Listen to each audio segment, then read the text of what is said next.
Yan, magandang araw sa inyo guys. Dito na naman tayo sa ating bukid.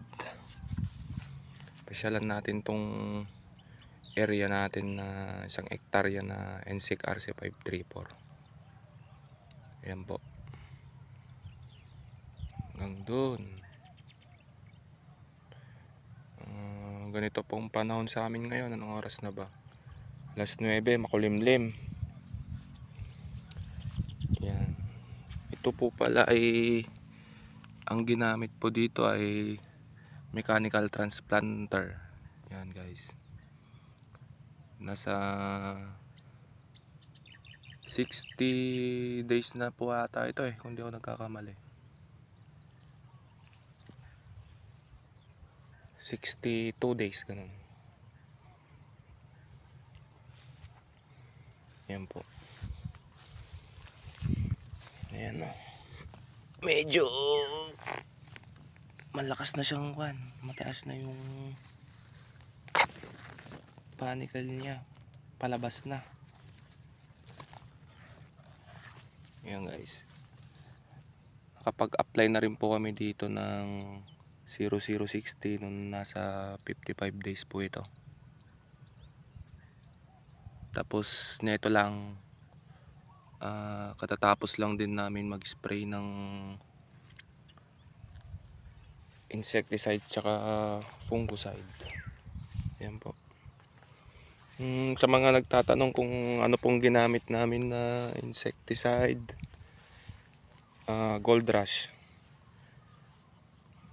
tsaka Natibo.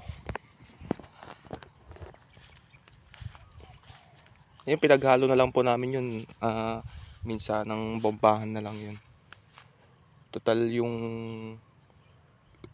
Natibo naman hindi naman siya copper based na fungicide, kaya okay lang po na ihalo sa insecticide. Ang mga copper based po na fungicide mga pungguran ganun. Dapat po single application po yun pag nilalagay natin sa binobomba natin o ini-spray natin sa ating palayan. Yan guys, mamaya po pasyalan naman natin yung 508 natin na area. Mechanical transplanter din pong ginamit natin dun. Yan, maganda rin pong gumamit ng makabagong technology para less sa labor at saka sa gastos. Yan, pasyal na. Noon po parang ang nipis-nipis na itong tignan. Ngayon tignan nyo po ang kapal-kapal na. Halos wala nang madaanan. Yan.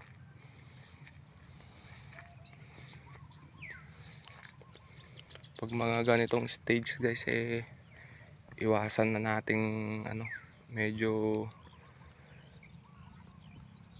babaan o puntahan niyang palayan para hindi na nai-stress yung palay kasi palabas na yung niya, uhay niya.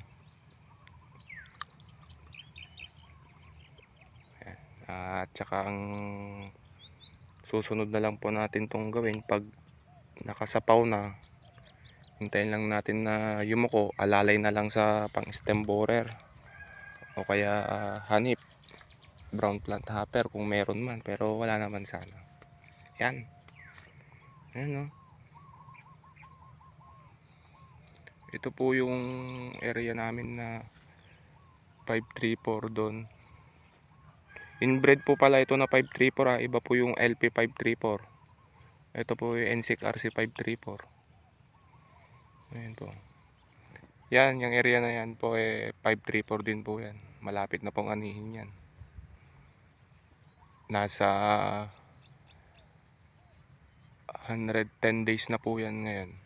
Siguro.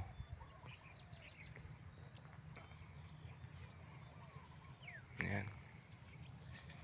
Tsaka ito po pala. Ito kasi yung kasama ko, hindi niya tinuloy na maliit pa kasi ito Pag mga ganitong stage na po yung palay, talaga pong anuhin natin yung mga pilapil natin, talagang linisan po natin po.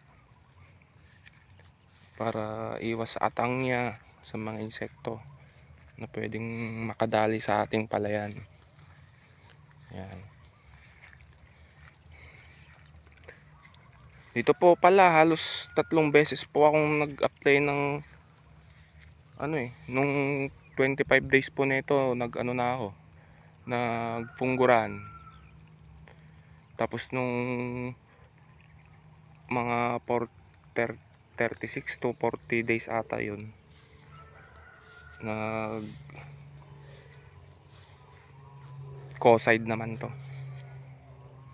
Kaya halos wala po kayong makitang tama ng BLB o bacterial leaf streak, kasi medyo malalakas yung mga gamot na nalagay.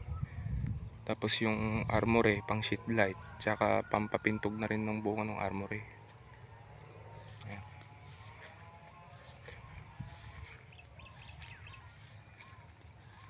Lalo na po ngayon pag ganyan pong panahon na ulan tapos biglang mainit tapos biglang malamig naman yung panahon. Ako, gustong gusto po yan ng ng mga fungus. Kaya alalay po. Ayan guys, oh. Ito naman, ayan, 534 din po ito. Itong to. Pero ito po, manual transplanting ang ginawa. Iyo ba, parang hybrid.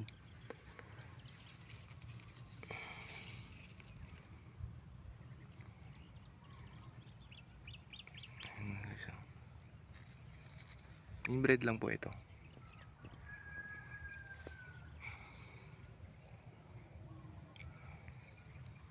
Medyo mahina lang siyang nagsuwi itong 534 na to. Hindi katulad dito sa mechanical transplanter. Ang kapal na itong naitanim niya.